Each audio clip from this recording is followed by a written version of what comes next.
And if I improve my breathing, and if breathing is my number one physiological process that fuels all other systems, if I can improve that over time, everything else improves. So as we go into today's video, consider this. You can be fit, but not healthy. And you can be healthy, but not vital. But if you improve your vitality, then your health starts to sort itself out, and so does your fitness. So which would you choose? For us, it's vitality. And this is a core focus of mindful movement medicine practices. So today we'll be talking about some ways that we can do that by using breathing, breath work, and movement practices. How can we combine them to heal your body and to increase your vitality? So we'll go into three key areas and we'll talk about them piece by piece. This is going to be useful if you particularly have explored breath work before and you've found maybe it's impractical because you don't do all these intense breathing methods during your day to day. B, it's been overstimulating for your system, meaning it's probably brought in too much pressure to a highly pressurized system too soon. And or if you're just interested in living with more vitality and interested in how you can explore breathwork practices for your unique body and continue to grow and scale and adjust that to where you're at. So that's what is here for today. So let's start off with the first piece. So if you're looking to bring breathwork, somatic movement together and to catalyze vitality in your body and to heal your body, one of the important things is, what's the driver of your breathing? The muscle of your breathing is really the diaphragm. So let's start off there, unlocking the diaphragm, and we'll talk about it from a broader perspective so that we can and look at how the diaphragm works as to support your whole system as the breathing rather than just hyper focus in on the diaphragm as can often happen and then we disconnect from what it's all connected to. So I'll open up with you, Marcus, and then we'll go into it. Yeah, the diaphragm is a very interesting uh, part of the body to observe. And there are many MRTs or deeper body scans out in social media where you can observe the diaphragm in its work. So inhaling is the diaphragm is pulling down. So inhaling means the diaphragm is sucking in the air, increasing pressure in the system. And exhaling, the diaphragm is moving up and the system is able to relax again. And in these body scans, you can see how the diaphragm and the breath is connected up into your brain. So when you breathe, you can see in the scans the pressure is going down into your hips, where the down part of your spine is attached, and then it's going up the whole way into your brain. So every breath we take, the whole spinal column is increased with pressure. Mm, And this is what the breath is doing. It's increasing the pressure in the whole system.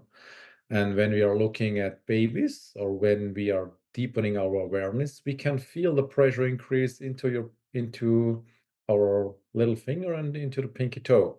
So it's just using this pressure wisely. This is in terms of speaking of vitality.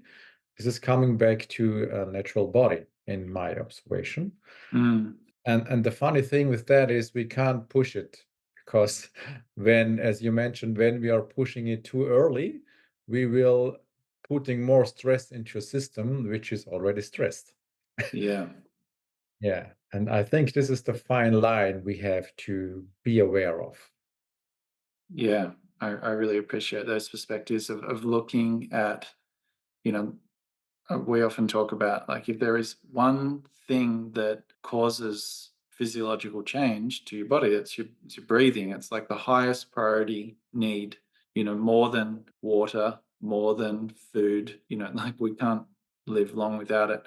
And also it's one of the first thing that gets stuck in the body, particularly when we do go through stress, if there has been trauma and if that has caused certain chronic challenges affecting the nervous system. Like the breath is the biggest indicator of compromise there.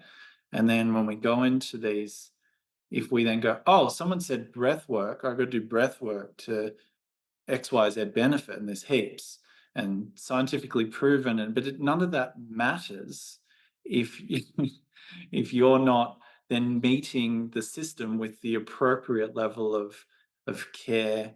It's like going into the gym and going, well, someone said that lifting weights is great for your longevity, and the more lean muscle mass you have, then the longer you'll live. So I need to lift more weights and heavier weights, and then I will, it's the same type of thinking. Yeah. And so I'll go in and I'll pick up the heaviest weight, and then I wonder why it's not working for me. And so we've got to find with these internal practices, it's a little more subtle. And if we are disconnected or dissociated from the body, this is where a lot of the problems can arise. And so first, as we're going into like even looking at unlocking the mechanics of the breathing and supporting like the mobilization of the diaphragm, which then supports the mobilization of the spine, which supports the movement of the vagus nerve running through the spinal column, which then supports everything that's connected to it, meeting it with an appropriate level of intensity from the get-go, with appropriate level of awareness. And a couple of the sort of things that I find useful is even first understanding the movement of the diaphragm can be helpful, just as you're breathing, of looking at the diaphragm can kind of move in a range of different directions. But initially I find it really helpful to, because you've got like your adrenal glands around the back and the kidneys, and if you are depleted, if we're looking at it from the perspective of vitality and starting to catalyze more vitality, then like the kidneys and the adrenals are a good place to start to support the movement of. And so just even before you try and do intense stuff, visualizing that the diaphragm is moving down and back, and this can be coupled with like an opening of the rib cage as you're breathing, and visualizing that my diaphragm is kind of moving into the back, because often people focus on the front and the abdomen then pushes out, which can then exacerbate a lot of the problems, and then a leakage of force and energy, and then an excessive pressure on the spine and a blockage of the system. And Yeah. so this one little point to start can be really helpful to start to mobilize the diaphragm, support the spine to start moving, support the kidneys to start to be replenished, and on and on. Of course, it's connected to many other things, but this could be a really useful piece in the puzzle. Is there anything you want to add to that, Marcus? Yeah, it's just like I remember simple practices we did in the beginning in our work together, just using the hands on the backside, even on your lower spine or just on the back of your rib cage, and just feeling the breath moving in there without trying to do anything. Just become aware of that the pressure increase is able to move this area, even if it's just on a subtle level, just to gain back this awareness so we are not over pushing into one direction. Like it's often when people categorizing are you breathing more into your chest or you need to breathe more into your belly and all that stuff. It's fine, it's not wrong, but the breath is just going in all directions. And this is where the unlocking needs to happen. Yeah. Yeah, yeah. That another visual that can be really helpful is considering that the body is opening up spherically. Like you mentioned, it's not just up and down; it's forward and back, it's side to side, and all of those spaces in between. And so, you know, the useful thing is, so far just summing up with like unlocking, mobilizing the diaphragm. This is important because if that area is stuck, then it's sort of like trying to move your body when it's super tight, and like doing complex movements and all of that sort of stuff, or going to a yoga class and going, well, I can't even get into the postures, so I can't get the most out of this practice. So we need to start like systematically mobilizing to then be able to apply that space that you create to a breathing practice. So this can be a really useful place to start. So next, and that could be your primary focus. Before you even go to these kind of breathwork methods, and there's some great ones, it's about the difference between medicine and poison is just the dosage. So it's just you finding the right dosage that's right for you. But these, unlocking the diaphragm, mobilizing the diaphragm is like that's the preparatory stages before you would go to breathwork methods that change the biochemistry more, that change the rhythm and the cycle of your breathing. So once we go into that, looking at energizing the body. So diaphragm's moving, the whole body's starting to move, the spinal column's moving. We're breathing more from a whole body perspective, rather than just trying to breathe down to the abdomen or force the diaphragm to move. The whole system's starting to move. And then the next intent is to start to upregulate the breath, the rhythm of the breath, to energize the body. So one of the core things here is that we want to bring in more life force to support. It's like when you're building a house, we need some bricks. So if you haven't got any bricks, doesn't matter how much you want to build the house, it's just not going to happen. So we're bringing in more life force into the system, and so this is the core intent. There's lots of different ways that we can do that. Yeah, in terms what Ben is going to say is we just need to increase the amount of air we are bringing into the system so that it is a bit more than normal. And here again, it's a really fine line. I remember in the beginnings, I just wanted to do it like weightlifting, as Benny mentioned before. My way of thinking was, okay, the more breath I can bring in, the longer I can hold the breath, the better it would be for my system. But in long term, I just was bringing in too much stress, and my body was not capable of integrating those things. So, in terms of instead of increasing vitality, I was decreasing regeneration because I was pushing too hard. And we just need to understand this, that it's in a way weightlifting, just from a different point of perspective. And for many people, it can just become more aware of the breath and just feeling in which way they want to breathe, that it feels good, that this can be in the beginning enough in increasing for vitality. Because I often saw people just doing this, observing students just allow themselves to become aware of the breath, just allow the breath to do what it needs to do, and they start feeling dizzy without trying to hyperventilate or something like that. Yes.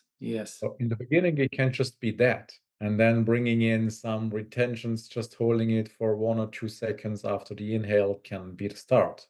Yeah. And then just go from there. Because there are many advanced things out there. I explored also many of them. The more I can feel my body, the more I can feel which changes are happening, because the breath is really a wonderful thing in terms of bringing pressure into different parts of the body, but it just needs this sense of awareness and mindfulness. Yeah. Some really useful perspectives there. One of the key things that we're working with when we're looking to bring in more life force through the breathing is rhythm. And as Marcus was saying, the first stage is finding your own natural rhythm, and that may fluctuate and change. So we use awareness of just noticing, not intensely focusing, but just bring your awareness to the cycle of your breath, noticing the inhalation. Where's that moving? You might be moving more into one lung than another lung. So you can notice that. Where is it? It might be moving, lower or higher. Starting to become aware of that.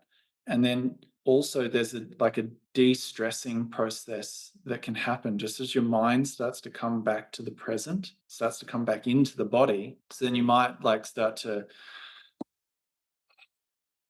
sigh, and it will kind of initially the waves might be kind of changing, like the ocean, till eventually what I find as a first marker when you're working with your breathing is come back to a point where those waves start to settle, and your breathing just finds a softer natural rhythm. This may happen over a session.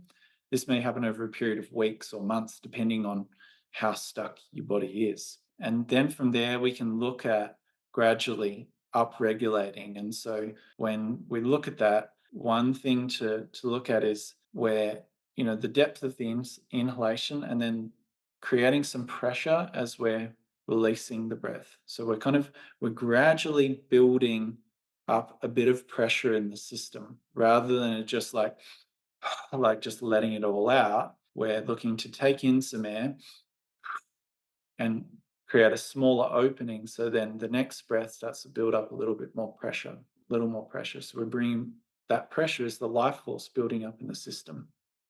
And then we can start to look at changing the rhythm of it, and then working on some retentions. So as we bring in all that life force, then we're catalyzing a cellular process with the mitochondria in the body and all sorts of other things. But it's like the pressure is then causing, how do you make a diamond? It's pressure built up in the system over time. And so we're doing that inside the body through the introduction of life force. So that's kind of just a little bit of how we could look at it from where you might be if you're in one side of the spectrum of you've had chronic stress build up, chronic fatigue, chronic pain, chronic conditions. We need to gradually reintroduce life force to support your body to heal, but not too much that we then create a pressure chamber that then's too much on the system that it can break the system. Yeah. And that's not to create any fear of, like, you don't need to go into it with fear, just some awareness, some self-care, some self-respect, and also some consideration that if things have built up over time, it's a common thing that I see is like when we then go into I want to heal myself, I want it yesterday, because I've been living in pain for such a long time. And then we can meet it with such intensity, and it's the very thing that then causes the body to then go into further lockdown and then creates discouragement as to, am I ever going to? And for some people that can chew them up and go, well, I'm out of hope. But if we look at it of what can I improve? And if I improve my breathing, and if breathing is my number one physiological process that fuels all other systems, if I can improve that over time, everything else improves. So look at it as a long-term trajectory from wherever you might be, from dis-ease all the way through to ease to vitality. And so the other one thing that I would say is, as a metric, looking at the general length of your breath cycle. So when you start, you might just time your inhalation and exhalation cycle. You could do it over a couple of minutes and just average it, or you just do one breath. A really good marker to build up to over time is a 1 minute breath cycle. So which is like a 30-second inhale and a 30-second exhale. In the beginning, it's not going to be doable for most people, but over time, and you don't need to train it directly, but by doing progressive breathing practices, it will happen naturally, and you can start to observe, okay, my breath cycle is naturally extending. And this is probably one of the more important things from a practical daily practice, because you're not going to go around doing this all the time. Like during your day to day, you're like, it's how you're meeting life. And if you can naturally have this long, deep breath cycle, the system just has less strain on it. Yeah. So why do Yes. turtles live a long time? Because they don't need to breathe all the time.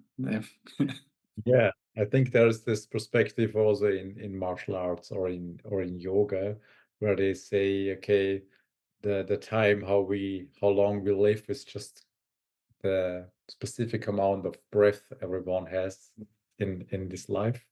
Yeah. Uh, so use it wisely. Yeah. Yeah.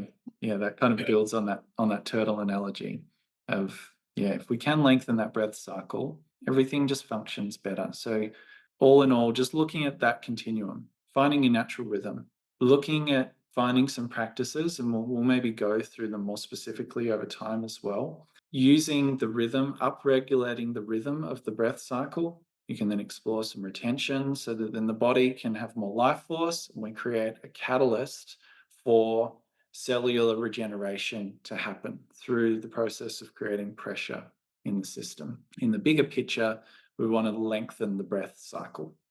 So there are a few of the key things, key markers, so you don't get lost in the techniques. We're looking at things more through a lens of principles. So the third thing when looking at using breath work and movement to improve vitality and heal the body is combining breathing and movement. And I see a lot of people practicing breath work, and it's, just in stillness based positions or laying positions. That's great. But we've got this body and it's moving through life. And, if it lacks the structural integrity and movement and mobility, well, we need to like support the whole structure to support the breathing. It's sort of like if there is weakness in your lower body, and then that can't support your back, well, then your back's compressing, and then that can't support your breathing. So by combining it all together, by combining movement, awareness, breathing, mindfulness, this is when some really cool things start to happen. Yeah, that's true. Just coming back to point one, where we were talking about mobilizing the diaphragm. Yeah, if we start mobilizing the whole body and freeing up the joints, which are obviously blocked, the diaphragm will also have benefit from this because everything goes together. So we can also always work from two sides, mobilizing the whole body and mobilizing the diaphragm directly. And then just bringing in this mindfulness part in moving breath and movement in a more synchronized way. We can see this in yoga, where it's also synchronized with the movement. But in our experience, we found that if we can just use simple movements where it's not about right or wrong, just feeling the body moving with the breath together and using the natural breathing rhythm, it has just a more profound and deeper effect on the whole system. And it can be just something easy like that in the beginning to practice this, just lifting up the arm with your inhale, finding your natural breathing rhythm, and just with the inhale, moving up the arm as far as you can feel your breath is not restricted. And with the exhale, just moving the arm back down can be a really simple way to get a feeling for that. And then from there, bring it into in every part of the body, using both arms, using the spine, using the legs, using the whole body together. And this is just bringing in some deeper feeling for the whole system, for movement, for breathing rhythm, and also for movement rhythm, because every movement has also its rhythm. And if we are able to fine tune those things, efficiency and the vitality will be a natural consequence of that. Yeah, it's one of the things that I notice today is there's so much happening in our world, so much stimulus, and often we go about working with the body from a very like rational, head-based, analytic perspective. And even breath work can be approached with this, like disconnected from our body. And that's when problems can happen. But once we start to bring it together, it's like the mind, the body, the emotions, the soul, all start to synchronize and harmonize. And so this can be really helpful, particularly if you do find things like seated meditation or stillness difficult, because that can bring up show where there is so much moving. We start to bring things into rhythm. If you think, like, if I were to just make like a bunch of sounds out of like any rhythm, like at a chaotic random rhythm, if I did that for long enough, it's quite stressful, for anyone. And that can often be the condition of the mind, of just like it's out of rhythm, the body's out of rhythm, the breathing's out of rhythm. So all of these it's like different frequencies all bumping up against each other, causing this chaos, which is not supportive to the life force and vitality of the system. So by bringing these things into coherence, that's one of the key things that, vitality happens as a side effect of Yeah. that, and so if the mind starts to stir and you get distracted, you've got then a focal point of the movement happening.